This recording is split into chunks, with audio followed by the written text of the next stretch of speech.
കേരളത്തിലെ 20 സീറ്റുകളെ ചൊല്ലിയല്ല അവരെ പ്രശ്നം, മറിച്ച് കേരളം ഒരു വ്യത്യസ്തമായ ഒരു അനുഭവമാണെന്നും രാഷ്ട്രീയമാണെന്നും ദേശീയ തലത്തിൽ മതേതര ജനാധിപത്യവാദികൾക്കിടയിലുള്ള ഒരു വിശ്വാസമുണ്ടല്ലോ, ആ വിശ്വാസത്തിനെ തകർക്കാനാണ് ഈ കേരള സ്റ്റോറികൾ വരുന്നത്. മാധ്യമങ്ങളുടെ ലാളനയിൽ മാത്രം ജീവിക്കുന്ന ഒരു ഫാഷിസ്റ്റ് സർക്കാരിൻ്റെ ഹെഡും ഇവിടെയുള്ള സകലമാന മാധ്യമങ്ങളാൽ അനുദിനം വേട്ടയാടപ്പെടുകൊണ്ടിരിക്കുന്ന, അനുദിനം മാധ്യമങ്ങളുമായിട്ട് വീണ്ടും ചർച്ച ചെയ്തുകൊണ്ടിരിക്കുന്ന ഒരു മുഖ്യമന്ത്രി നൽകുന്ന അഭിമുഖവും തമ്മിൽ പിണറായി വിജയനാകട്ടെ കേരളത്തിൽ പക്ഷേ ഏറ്റവും കൂടുതൽ ക്രിറ്റിസിസം നേരിട്ടിട്ടുള്ള ഒരു രാഷ്ട്രീയ നേതാവായിരിക്കും. അദ്ദേഹത്തെ പോലെ ഒരു പൊതുവിമർശനം നേരിട്ടിട്ടുള്ള ഒരാൾ ചിലപ്പോൾ ഉണ്ടാവില്ല.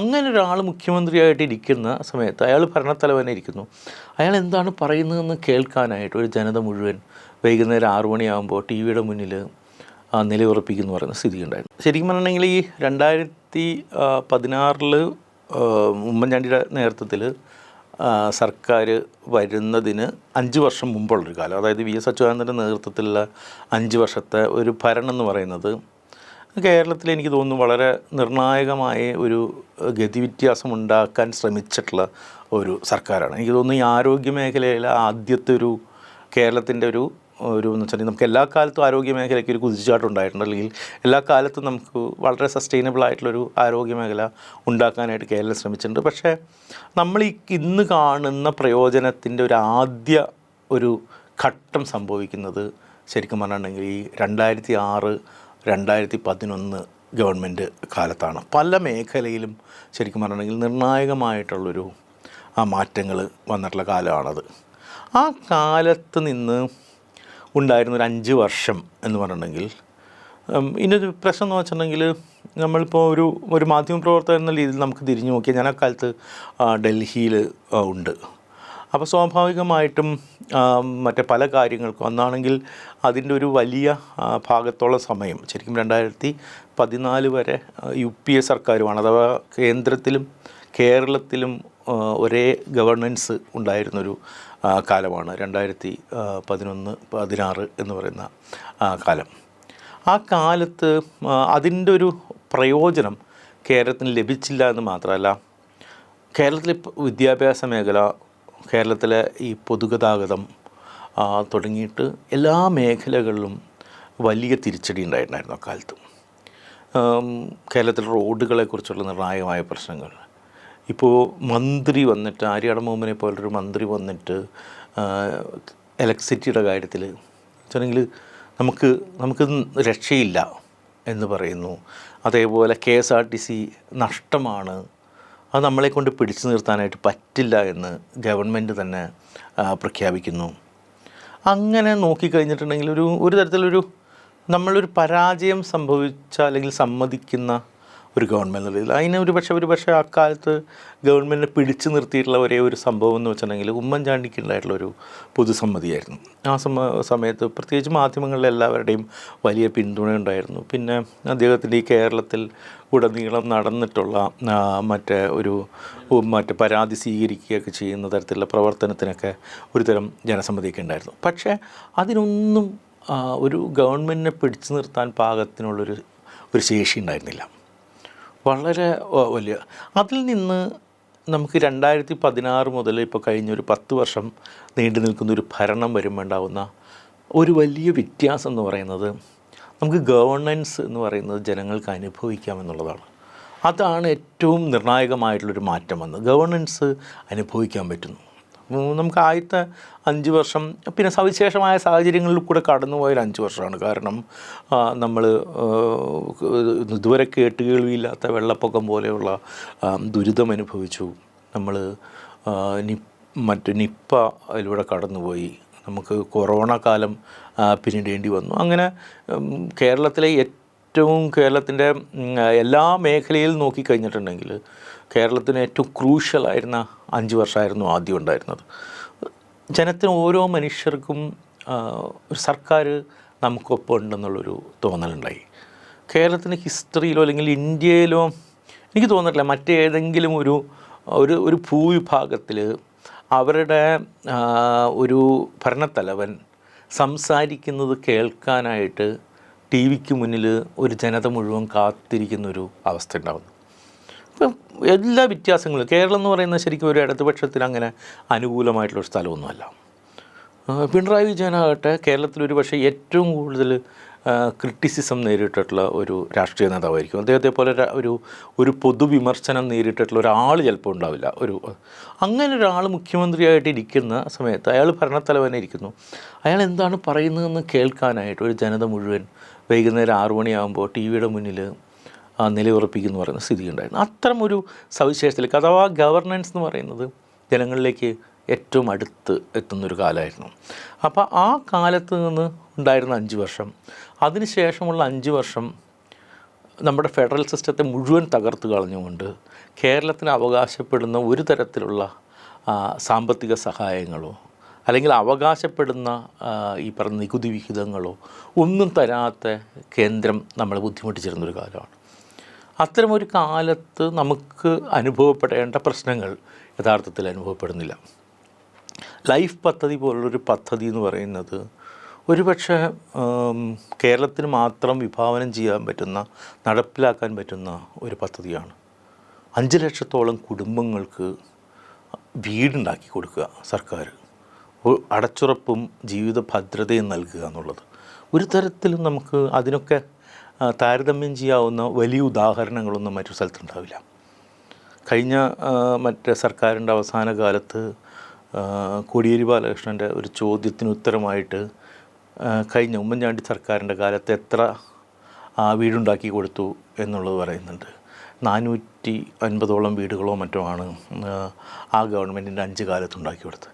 അവിടെ നിന്നാണ് ഈ 5 ലക്ഷം വീടുകളിലേക്ക് നമ്മൾ കുതിച്ചു ചാടുന്നത്. ഇതിൻ്റെ ഭാഗമായിട്ട് ഈ പറയുന്ന ലൈഫ് പദ്ധതി അടക്കമുള്ള പദ്ധതികൾ, ജനക്ഷേമ പരിപാടികൾ, ഇതിൻ്റെ ഭാഗമായിട്ട് സാധാരണ മനുഷ്യന് ലഭിക്കുന്നത് അവരുടെ ആത്മാഭിമാനമാണ്.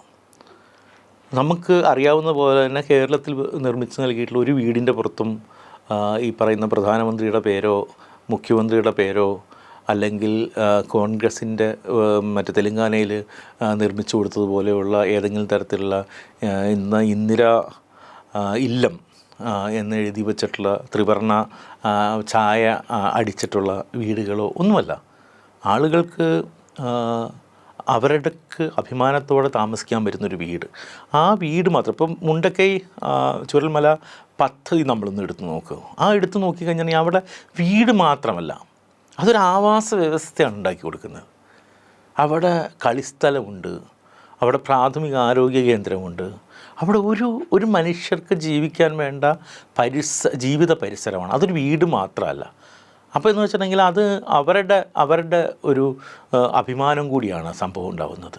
ഇപ്പോൾ ഇവിടുത്തെ സാധാരണ മനുഷ്യർക്ക് കിട്ടുന്ന ഈ മറ്റേ ഈ പറയുന്ന പെൻഷൻ പദ്ധതിയായിട്ട് കിട്ടുന്ന ഈ ക്ഷേമ പരിപാടികളുടെ കൂടെ കിട്ടുന്ന പണം എന്ന് പറയുന്നത് അവർക്ക് പ്രായമായ മനുഷ്യർക്ക് അവരവരുടെ ജീവിതത്തിൽ അവരുടെ മക്കളെ ആശ്രയിക്കാതെ അവർക്കിഷ്ടമുള്ള ചിലർക്ക് മറ്റേ ഇതിന് വേണ്ടിയിട്ട് നിത്യജീവിതത്തിന് വേണ്ടി ഉപയോഗിക്കുന്ന ആളുകളുണ്ടാവും. ചിലർ അതായിരിക്കില്ല, ചിലർ മറ്റേ പള്ളികളിലോ ക്ഷേത്രത്തിനോ പോകാനായിട്ട് ഉപയോഗിക്കുന്ന ആളുകളുണ്ടാവുമായിരിക്കും. മറ്റെന്തെങ്കിലും കാര്യത്തിൽ അവരുടെ സന്തോഷത്തിനും അവരുടെ ആത്മാഭിമാനത്തിനും ഉള്ളൊരു അംഗീകാരം കൂടിയായിട്ടാണ് ഈ തുക കിട്ടുന്നത്. അഥവാ ഈ സർക്കാരിൽ നിന്ന് കിട്ടുന്നൊരു തുകയ്ക്ക് നമ്മൾ അർഹരാണ്, നമ്മൾ ഈ നാട്ടിലെ മനുഷ്യരാണ് എന്നുള്ള രീതിയിൽ. ആ രീതിയിൽ നോക്കിക്കഴിഞ്ഞിട്ടുണ്ടെങ്കിൽ കേരളത്തിലെ മനുഷ്യർക്ക് പലതരത്തിലുള്ള അഭിമാനത്തിനുള്ള ഒരു വകയുണ്ട്. പല ഇൻഡെക്സുകളിലും കേരളം ഇക്കാലത്ത് നാഷണൽ ആവറേജിന് എത്രയോ മുകളിലാണ്. നമുക്ക് യൂറോപ്പിലെ ആരോഗ്യ അവസ്ഥകളോട് കിടപിടയ്ക്കാവുന്ന ഒരു ആരോഗ്യ സംവിധാനം നമ്മളുണ്ട്. നമ്മുടെ പൊതുവിദ്യാഭ്യാസം എന്നുള്ളത് സാർവത്രികവും സൗജന്യവുമായിട്ട് ലഭിക്കുന്നു എന്ന് മാത്രമല്ല, അതിൽ അഭിമാനത്തിൻ്റെ അളവുകളുണ്ട്. കുട്ടികളെ ഫീസ് കൊടുക്കാത്തതിൻ്റെ പുറത്ത് ക്ലാസ്സിൽ എഴുന്നേൽപ്പിച്ച് നിർത്താനായിട്ട് പറ്റില്ല. ഏതെങ്കിലും തരത്തിലുള്ള മറ്റേ കുട്ടികളുടെ വിനോദയാത്രാ പദ്ധതികളിൽ ഒരു കുട്ടിക്ക് പണമില്ല എന്നുള്ളതുകൊണ്ട് അവരെ അതിൽ നിന്ന് ഒഴിവാക്കാൻ പറ്റില്ല. തുടങ്ങിയിട്ട് ഏറ്റവും അടിസ്ഥാനപരമായിട്ട് മനുഷ്യന് ഒരു ആശ്വാസം നൽകുന്ന പല പരിപാടികളും കൊണ്ടുവരുന്നുണ്ട്. അതുകൊണ്ട് തന്നെ ആളുകൾക്ക് അഭിമാനം പകരുന്ന തരത്തിലുള്ള പല നടപടികളും ഈ സർക്കാരിൻ്റെ ഭാഗത്തുനിന്ന് ഉണ്ടായിട്ടുണ്ട് എന്നുള്ള കാര്യത്തിൽ യാതൊരു സംശയമില്ല. ഈ കേരളം വളരെ വ്യത്യസ്തമായിട്ട് നിൽക്കുന്നതിന് ഏറ്റവും പ്രധാനപ്പെട്ട ഒരു കാരണം എന്ന് പറഞ്ഞിട്ടുണ്ടെങ്കിൽ നമ്മൾ വർഷങ്ങളായിട്ട് ആർജിച്ചെടുത്തിട്ടുള്ള പലതരത്തിലുള്ള ഗുണങ്ങളുണ്ട്, നമ്മുടെ വിദ്യാഭ്യാസ പരിപാടികളുണ്ട്, എല്ലാം ഉണ്ട്. അതിനൊക്കെ അപ്പുറത്തേക്ക് ഈ പുറത്തു നിന്നുള്ള സമ്മർദ്ദങ്ങൾ അല്ലെങ്കിൽ ഈ കേന്ദ്ര സർക്കാരിൻ്റെ വളരെ അനീതി നിറഞ്ഞ സമീപനങ്ങൾ, ഇതെല്ലാം കേരളത്തിനുണ്ടായിട്ടും കേരളം നമുക്കറിയാവുന്ന പോലെ തന്നെ വലിയ വ്യവസായ മാറ്റങ്ങൾക്ക് സാധ്യതയുള്ള സ്ഥലമല്ല. കാരണം കേരളത്തിൽ സ്ഥലമില്ല. എന്നിട്ട് പോലും ഇവിടെ വ്യവസായ സൗഹൃദമായിട്ടുള്ളൊരു അന്തരീക്ഷം ഉണ്ടാക്കാനായിട്ട് കഴിഞ്ഞ കുറച്ച് കാലങ്ങൾക്കുള്ളിൽ സാധിച്ചു. നമുക്ക് IT പല സ്ഥലങ്ങളിലേക്കുമുള്ള വ്യവസായ പരിപാടികളിലേക്ക് ഇവിടേക്ക് വന്നു. നമ്മളുടെ ഒരു കേരളം കുറേ കൂടി വ്യവസായ സൗഹൃദമായി, കുറേ കൂടി ജനങ്ങൾക്ക് ജീവിക്കാൻ പറ്റുന്ന സ്ഥലമായി മാറി. ഇതെല്ലാം ആയിരിക്കുമ്പോഴും കേരളത്തിനെതിരെ സ്വാഭാവികമായിട്ടും വലിയ പ്രചരണം ഉണ്ടാകുന്നുണ്ട്. കാരണം എന്ന് വെച്ചിട്ടുണ്ടെങ്കിൽ മറ്റ് സംസ്ഥാനങ്ങളുമായിട്ട് താരതമ്യപ്പെടുത്താൻ പറ്റാത്ത വിധത്തിൽ വളരെ സ്ട്രോങ് ആയിട്ടുള്ള ഒരു രാഷ്ട്രീയ അവബോധം ഇവിടെ നിലനിൽക്കുന്നുണ്ട്. ഇവിടെ ഇപ്പോഴും സംഘപരിവാറിന് വലിയ തോതിലുള്ള ഒരു വേരുണ്ടാക്കാനായിട്ട് പറ്റിയിട്ടില്ല. കേരളം ആ രീതിയിൽ ഇപ്പോൾ ഫാറൂഖ് അബ്ദുള്ളയെ പോലെ കാശ്മീരിലെ വളരെ ദീർഘകാലത്തെ ചരിത്രമുള്ള നമ്മുടെ ഏറ്റവും വടക്കേറ്റത്തുള്ള ഒരു സ്റ്റേറ്റിൻ്റെ ഹെഡായിരുന്ന എന്ന് വെച്ചിട്ടുണ്ടെങ്കിൽ ഒരു ഇന്ത്യയുടെ സ്വാതന്ത്ര്യകാലം മുതൽ വളരെ എന്ന് വെച്ചിട്ടുണ്ടെങ്കിൽ ഇന്ത്യയുടെ നിർണായകമായിട്ടുള്ള പല രാഷ്ട്രീയത്തിൽ ഇടപെട്ട കുടുംബത്തിലൊരു അംഗം കേരളത്തിൽ ഈ 90ാമത്തെ വയസ്സിൽ വന്നിട്ട് കേരളം എന്ന് പറയുന്നത് ആ തുരുത്ത് എത്രമാത്രം ഈ രാജ്യത്ത് പ്രധാനമാണ് എന്നും നമ്മുടെ ജനാധിപത്യത്തിൻ്റെ ഒരു വലിയൊരു താവളമായിട്ട് കേരളത്തിലെ കാണുന്നു എന്ന് പറയുകയും ചെയ്യുന്നത് വളരെ നിസ്സാരപ്പെട്ട കാര്യമല്ല. അത് ദേശീയ തലത്തിൽ സംഘപരിവാറിന് വലിയൊരു ഭീഷണി. അതുകൊണ്ടാണ് കേരളത്തിലെ 20 സീറ്റുകളെ ചൊല്ലിയല്ല അവരെ പ്രശ്നം, മറിച്ച് കേരളം ഒരു വ്യത്യസ്തമായ ഒരു അനുഭവമാണെന്നും രാഷ്ട്രീയമാണെന്നും ദേശീയ തലത്തിൽ മതേതര ജനാധിപത്യവാദികൾക്കിടയിലൊള്ള ഒരു വിശ്വാസമുണ്ടല്ലോ, ആ വിശ്വാസത്തിനെ തകർക്കാനാണ് ഈ കേരള സ്റ്റോറികൾ വരുന്നത്. അത് കർണാടകയിൽ പ്രത്യേകിച്ച് കാര്യമൊന്നും ഉണ്ടാവില്ല. കർണാടകയിലെ രാഷ്ട്രീയത്തിൻ്റെയോ സ്വഭാവമോ, കർണാടകയിലെ BJPയും കോൺഗ്രസും മാറി മാറി ഭരിക്കുന്നുണ്ട്. രണ്ട് കൂട്ടർക്കും ചില സമയത്ത് അടിസ്ഥാനപരമായിട്ട് ഒരേ സ്വഭാവം പുലർത്തുന്ന ആളുകളുണ്ട്. ഇപ്പോൾ നമുക്കറിയാവുന്ന പോലെ തന്നെ മധ്യപ്രദേശിലും ഛത്തീസ്ഗഡിലും രാജസ്ഥാനിലുമെല്ലാം ഈ കോൺഗ്രസും BJPയും മാറി മാറി ഭരിക്കാറുണ്ട്. പക്ഷേ ഇവരുടെ രാഷ്ട്രീയ ധാരകൾ പല സമയത്തും ഒരേപോലെ ഇരിക്കും. ഇപ്പോൾ മധ്യപ്രദേശിൽ സന്യാസിമാരെ തന്നെ മുൻനിർത്തിയായിരുന്നു ഇലക്ഷനിലേക്ക് കൊണ്ടുപോകാനായിട്ട് കോൺഗ്രസ് ശ്രമിച്ചത്. ബാബരി മസ്ജിദ് അതിൻ്റെ അവിടെ പള്ളിക്ക് രാമക്ഷേത്രം ഉണ്ടാക്കാനായിട്ട് ഞങ്ങളാണ് കൂടുതൽ പ്രയത്നിച്ചത് എന്ന് കോൺഗ്രസ് ആ സമയത്ത് അവിടെ വാദിച്ചിരുന്നു. അപ്പോൾ അത്തരം കാര്യങ്ങൾ നടക്കുന്നു. പക്ഷേ ഇവിടെ അതല്ല, മറിച്ച് ഇവിടെ BJP പൂർണ്ണമായിട്ടും അവരുടെ നരേറ്റീവ്സിനെ പുറത്ത് നിർത്തിയിട്ടാണ് കേരളത്തിലെ അടിസ്ഥാനപരമായിട്ടുള്ള ചർച്ച പോലും ആരംഭിക്കുന്നത്. അതുകൊണ്ട് തന്നെ കേരളത്തിനെതിരെയായിട്ടുള്ള വലിയ തോതിലുള്ള ഹെയ്റ്റ് ക്യാമ്പയിൻ നടക്കും. മാത്രമല്ല ഇന്ത്യയിൽ ഒരുപക്ഷെ മുസ്ലിം സമൂഹം സുരക്ഷിതമായിട്ട് ജീവിക്കുന്ന, അവരുടെ ഇച്ഛ പോലെ ജീവിക്കുന്ന ഒരേ ഒരു സ്ഥലമായിരിക്കും കേരളം. എന്ന് വെച്ചിട്ട് പരിപൂർണമായും ഒരു പ്രശ്നരഹിതമായ ഒരു സംസ്ഥാനമാണ് കേരളം എന്നൊന്നും ആർക്കും പറയാൻ പറ്റില്ല. കാരണം എന്ന് വെച്ചിട്ടുണ്ടെങ്കിൽ ഒരു ഭരണവും അങ്ങനെയില്ല. നമ്മൾ എങ്ങനെയാണ് ഭരണത്തെ കാണുന്നത്, നമ്മൾ എങ്ങനെയാണ് ഒരു നാട്ടിലെ ഭരണവ്യവസ്ഥ കാണുന്നത്? ഒന്നുകിൽ ആ നാട്ടിലെ മുൻകാല ഭരണങ്ങളുമായിട്ട് താരതമ്യപ്പെടുത്തി നോക്കിയിട്ട്, അല്ലെങ്കിൽ ഈ നാട്ടിലെ മറ്റ് സ്റ്റേറ്റുകളിലെ ഭരണങ്ങളുമായിട്ട് താരതമ്യപ്പെടുത്തി. അങ്ങനെയേ നമുക്ക് ഒരു വ്യവസ്ഥയെ കാണാൻ പറ്റുള്ളൂ. അല്ലാതെ ലോകത്തിലെ ഏറ്റവും മികച്ച ഭരണം നടക്കുന്ന സ്ഥലമാണ് കേരളമെന്നോ, ഇവിടെയുള്ള മനുഷ്യർക്ക് യാതൊരു പ്രശ്നമില്ലെന്നോ, ഇവിടുത്തെ ദളിതരും മുസ്ലിങ്ങളും യാതൊരു തരത്തിലുള്ള വിവേചനം ഇല്ല എന്നോ ഒന്നും നമുക്ക് പറയാൻ പറ്റില്ല. അതെല്ലാം ഉണ്ട്, അത്തരം പ്രശ്നങ്ങളെല്ലാം ഉണ്ട്. പക്ഷേ അതിനെ നമ്മൾ ഇന്ത്യയിലെ മറ്റു വിഭാഗങ്ങളുമായിട്ട് സ്ഥലങ്ങളുമായിട്ട് താരതമ്യപ്പെടുത്തി നോക്കുമ്പോൾ ഇവിടെ കുറവാണ്. മുൻ ഭരണകാലങ്ങളെ അപേക്ഷിച്ച് നോക്കിക്കഴിഞ്ഞിട്ടുണ്ടെങ്കിൽ ഇവിടെ മെച്ചപ്പെട്ടൊരു ജീവിതമാണ് നമുക്കുള്ളത്. ഈ സമയത്തും നമുക്കറിയാവുന്ന പോലെ തന്നെ ഒരു നരേറ്റീവ് ഉണ്ടാക്കാനായിട്ട് ശ്രമിക്കുന്നുണ്ട്. ഈ നരേറ്റീവ് എന്ന് പറഞ്ഞിട്ടുണ്ടെങ്കിൽ ആ നരേറ്റീവ് വെച്ച് മാത്രമാണ് ഇവിടെ കേരളത്തിലെ ഇടതുപക്ഷത്തിനെ തകർക്കാനായിട്ട് പ്രതിപക്ഷത്തിന് കഴിയുക. കാരണം വെച്ചാൽ ഇതിൽ ഒരേ ഒരു നരേറ്റീവാണ് വിജയിക്കുന്നത്. അത് എന്ന് പറയുന്നത് BJP-യുമായിട്ട് കമ്പയർ ചെയ്യുക എന്നുള്ളതാണ്. നമുക്ക് കഴിഞ്ഞ രണ്ട് പാർലമെൻറ്റ് ഇലക്ഷൻസ് അറിയാം.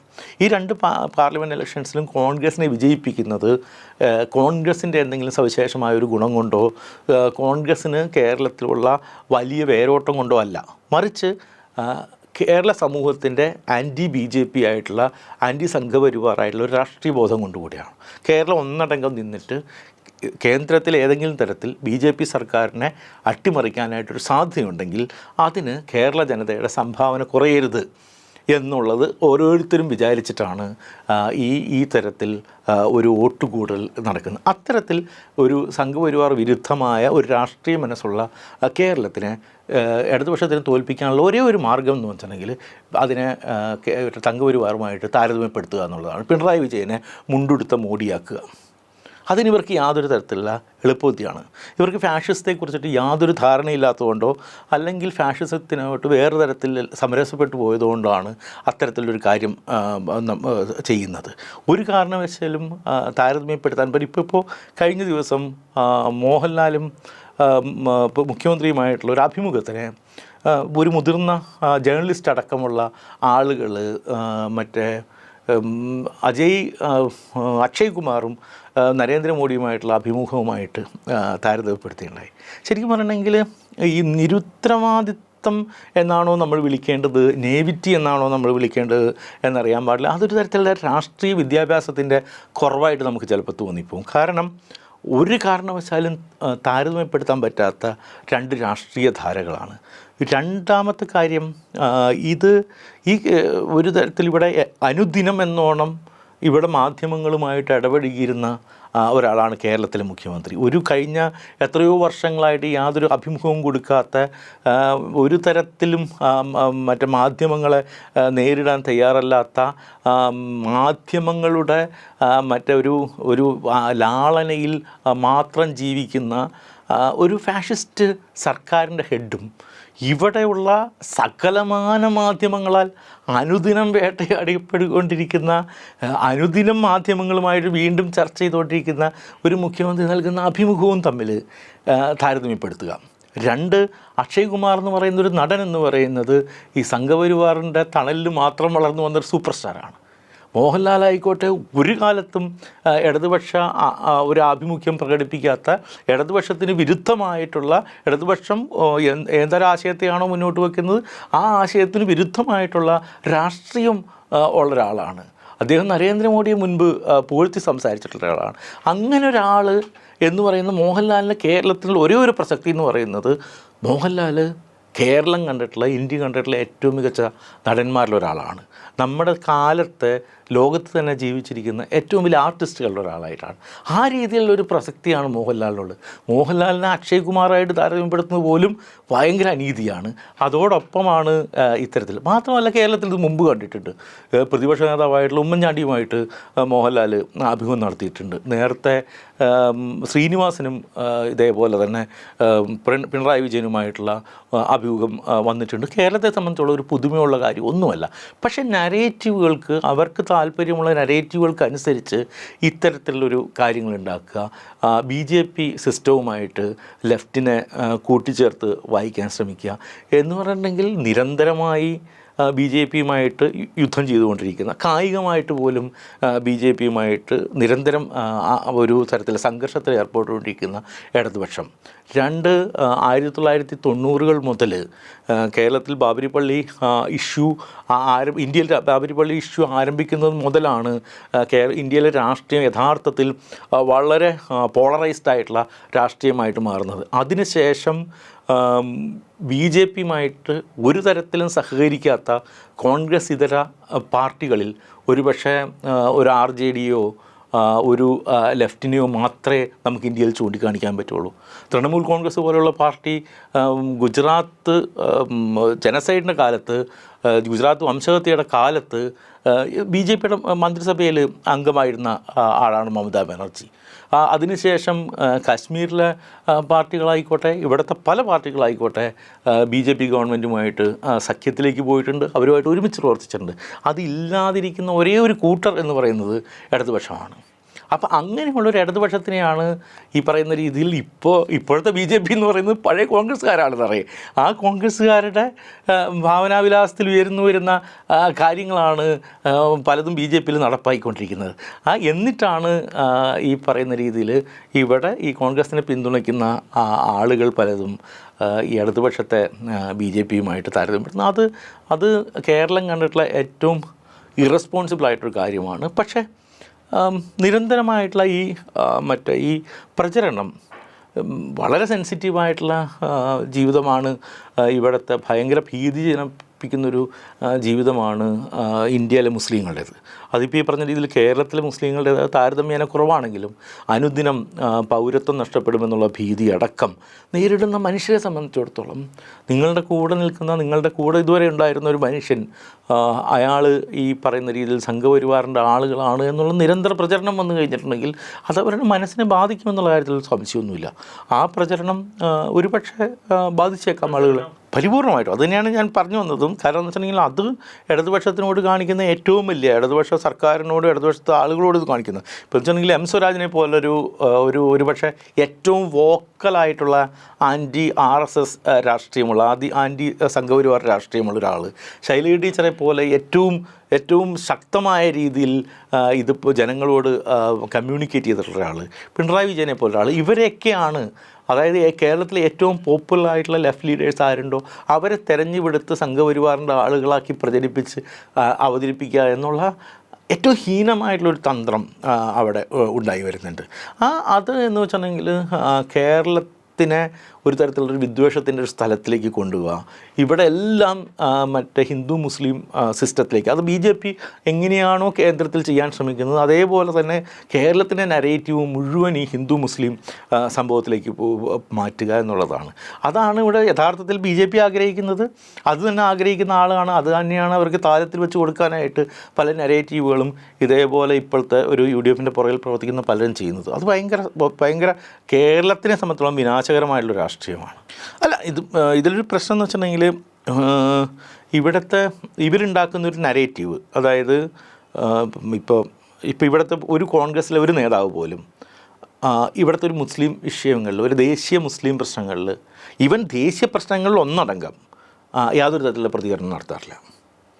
രാഹുൽ ഗാന്ധി എന്തെങ്കിലും പറഞ്ഞിട്ടുണ്ടെങ്കിൽ ചിലപ്പോൾ അത് ഷെയർ ചെയ്യുക എന്നതിനപ്പുറത്തേക്ക് പലസ്തീൻ ഇഷ്യൂ ആയിക്കോട്ടെ, പൗരത്വ പ്രശ്നങ്ങളായിക്കോട്ടെ, ഇപ്പോൾ ഉത്തരേന്ത്യയിൽ പല സമയത്ത് മുസ്ലിങ്ങൾക്ക് നേരെ നടക്കുന്ന അതിക്രൂരമായിട്ടുള്ള ആക്രമണങ്ങളായിക്കോട്ടെ, കഴിഞ്ഞ പെരുന്നാളിൻ്റെ സമയത്ത് മുസ്ലിങ്ങളെ ഉത്തർപ്രദേശിൽ വെള്ളിയാഴ്ച പെരുന്നാളിൻ്റെ സമയത്തുള്ള വെള്ളിയാഴ്ച നിസ്കരിക്കാനായിട്ട് പുറത്തു പോകാനായിട്ട് അനുവദിച്ചിട്ടില്ല. പള്ളികൾ അടച്ചിടുന്ന ഒരു സ്ഥിതി ഉണ്ടായിരുന്നു. ഹോളിയുടെ ദിവസമായതുകൊണ്ടാണ് ഇവർ പുറത്തിറങ്ങരുത് എന്ന് പറഞ്ഞത്. അതേപോലെ തന്നെ പെരുന്നാളിൻ്റെ സമയത്ത് പള്ളിപ്പുറത്തിനപ്പുറത്തേക്ക് ഒരാളെങ്ങാൻ നിന്ന് നിസ്കരിച്ച് കഴിഞ്ഞിട്ടുണ്ടെങ്കിൽ അവരെ ഇവിടെ വീട്ടിൽ അവരുടെ പാസ്പോർട്ടും റേഷൻ കാർഡും റദ്ദാക്കുമെന്ന് പ്രഖ്യാപിച്ചിട്ടുണ്ടായിരുന്നു. ഉടനീളം ഈ പ്രശ്നം നടക്കുന്ന സമയത്ത് ഇതിനോട് പ്രതികരിക്കുന്നത് ഇടതുപക്ഷമാണ്. ഏറ്റവും കൂടുതൽ പാർലമെൻറ്റിൽ പ്രവർത്തനം നടത്തിയിട്ടുള്ള ഒരാളായിരുന്നു, ഇത് സംസാരിച്ചിട്ടുള്ള ഒരാളാണ് ജോൺ ബ്രിട്ടാസ്. ഈ ജോൺ ബ്രിട്ടാസിനെ നുണ പറഞ്ഞ് ഒരു BJP ആയിട്ടുള്ളൊരു പാലത്തിൻ്റെ ആളായിട്ട് വെച്ചാൽ ഈ നരേറ്റീവ് നമുക്ക് മുഴുവൻ എന്താണ് ജോൺ ബ്രിട്ടാസ് പറഞ്ഞത് എന്നുള്ളത് കേട്ട എല്ലാവർക്കും അറിയാം. പക്ഷേ ഒരു പത്രത്തിൻ്റെ ഡൽഹി ലേഖകൻ ഉണ്ടാക്കിയിട്ടുള്ള നുണക്കഥ ഇവിടെ ആർക്ക് പ്രയോജനം ചെയ്യുന്നതാണിത്? ഇത് പ്രയോജനം ചെയ്യുന്നത് BJPക്കാണ്, അല്ലാതെ ഇത് വേറെ ആർക്കാണ് പ്രയോജനം ചെയ്യുന്നത്? നിങ്ങൾ ഇവിടെ എന്ന് വെച്ചിട്ടുണ്ടെങ്കിൽ ഇവിടെ ഏറ്റവും BJPക്കെതിരെ ഏറ്റവും രൂക്ഷമായിട്ട് സംസാരിച്ചു കൊണ്ടിരിക്കുന്ന ഒരു നരേറ്റീവിനെ, ഒരു നേതാവിനെ നിങ്ങൾ സംഘപരിവാർ അനുകൂലിയായിട്ട് ചിത്രീകരിക്കുക. നിരന്തരമായിട്ട് ഇത് ചെയ്തുകൊണ്ടിരിക്കുക. അതേസമയം കോൺഗ്രസിൻ്റെ ഒരാളും കോൺഗ്രസ്സിൽ യുവനേതാക്കളായിക്കോട്ടെ, ഇപ്പോൾ ഷാഫി പറമ്പിലൊക്കെയുള്ള യുവനേതാക്കളായിക്കോട്ടെ, ആരായാലും ഇത്തരത്തിലുള്ള ദേശീയ വിഷയങ്ങളിൽ ഇവർ യാതൊരു തരത്തിലുള്ള പ്രചരണം നടത്തില്ല. കേരള സ്റ്റോറി എന്ന് പറയുന്ന കേരളത്തിനെതിരെയുള്ള നുണക്കഥയ്ക്കെതിരെ ആരാണ് പ്രചരണം നടത്തുന്നത്? ഇവിടുത്തെ കേരളത്തിലെ മുഖ്യമന്ത്രി അതിനെതിരെ നടത്തിയിട്ടുള്ളതുപോലെ വിദ്വേഷത്തിൻ്റെ യാതൊരു കഥകളും ഇവിടെ കേരളത്തിൽ ഓടില്ല എന്ന് പറഞ്ഞ് നടത്തിയിട്ടുള്ള സോഷ്യൽ മീഡിയയിലൂടെ നടത്തിയിട്ടുള്ള പ്രചരണം ഇന്ത്യയിലുടനീളം ചെറുപ്പക്കാരടക്കമുള്ള മനുഷ്യർ ഏറ്റെടുത്തിട്ടുള്ള കാര്യമാണ്. ഈ സാധനം നടത്തുന്ന ആരാണ്? ആ നടത്തുന്ന ആളെയും BJPയുടെ ഏജൻ്റായിട്ട് ചിത്രീകരിക്കുക. അപ്പോൾ സോഷ്യൽ മീഡിയയിലൊക്കെ പല സുഹൃത്തുക്കളും പരിചയമുള്ള ആളുകളൊക്കെ നമ്മളോട് പോലും വന്ന് ചാറ്റ് ബോക്സിലൊക്കെ വന്നതിന് ശേഷം ഇവരൊക്കെ BJPയുടെ ആൾക്കാരല്ലേ എന്ന് ചോദിക്കുന്ന ഒരു സ്ഥിതി ഉണ്ടാകും. അഥവാ ആ നരേറ്റീവ് പല സ്ഥലത്തും എത്തുന്നുണ്ട്. ഈ വിനാശകരമായിട്ടുള്ള നരേറ്റീവ് എത്തുന്നുണ്ട്. കാരണം ഭയപ്പെട്ടു നിൽക്കുന്ന മനുഷ്യരെ കൂടുതൽ പേടിപ്പിക്കാനായിട്ട് ഭയങ്കര എളുപ്പമാണ്. അത്തരം ചെയ്യാനായിട്ടുള്ളൊരു സഹായങ്ങൾ ഇവർക്ക് കിട്ടുന്നുണ്ട്. പക്ഷേ ഭൂരിപക്ഷം മനുഷ്യരും ഇത് വിശ്വസിക്കുമെന്ന് എനിക്കിപ്പോഴും തോന്നുന്നില്ല. കാരണം അവരുടെ ജീവിതത്തിൽ അവർ കാണുന്നതാണ് എങ്ങനെയാണ് ഈ സർക്കാരിൻ്റെ ഇടപെടൽ എന്നുള്ളത്, ഈ മനുഷ്യരുടെ ഇടപെടൽ എന്നുള്ളത്. അപ്പോൾ അതുകൊണ്ട് തന്നെ ഞാൻ ആ രീതിയിൽ വലിയ ഒരു പ്രതീക്ഷ എനിക്കുണ്ട്. അത് രണ്ട് തരത്തിലാണ്. ഒന്ന്, കേരളത്തിൽ കഴിഞ്ഞ 10 വർഷം കൊണ്ടുണ്ടായിട്ടുള്ള ഒരു സാമൂഹികമായിട്ടുള്ളൊരു മുന്നേറ്റമുണ്ട്. ആ മുന്നേറ്റം തുടർന്നു പോകാനായിട്ട് ഒരു ഇടതുപക്ഷ സർക്കാർ വരേണ്ടത് ആവശ്യമാണ് എന്നുള്ളതാണ് വ്യക്തിപരമായിട്ട് എൻ്റെ ഒരു അഭിപ്രായം. 2, ദേശീയതലത്തിൽ സംഘപരിവാറിനോട് ഇത്രയും ഫലപ്രദമായിട്ട് എതിർത്ത് നിൽക്കുന്ന മറ്റൊരു രാഷ്ട്രീയ കാഴ്ചപ്പാടുള്ള, അതാണ് ഏറ്റവും പ്രധാനപ്പെട്ട ഒരു കാര്യം. സാമ്പത്തികമായിട്ടുള്ള ഒരു കാര്യങ്ങളായിക്കോട്ടെ, ഫിനാൻഷ്യൽ ഇക്കണോമിയായിട്ട് ബന്ധപ്പെട്ടൊരു കാര്യമായിക്കോട്ടെ, അതേപോലെ തന്നെ കേരളത്തിൻ്റെ അല്ലെങ്കിൽ ഇന്ത്യയുടെ വളർച്ചയോ ഇന്ത്യയുടെ മതേതരത്വത്തെക്കുറിച്ചുള്ളൊരു കാഴ്ചപ്പാടായിക്കോട്ടെ, അത് സംഘപരിവാറിന് വിരുദ്ധമായ ഒരു രാഷ്ട്രീയമുള്ള ഒരു രാഷ്ട്രീയം അല്ലെങ്കിൽ ഒരു ഇടതുപക്ഷം ഇവിടെ ഭരണത്തിൽ വരണം എന്നുള്ളതാണ് എൻ്റെ ഒരു കാഴ്ചപ്പാട്. അത് സാധിക്കുമെന്നുള്ളതാണ് ഞാൻ കരുതുന്നത്.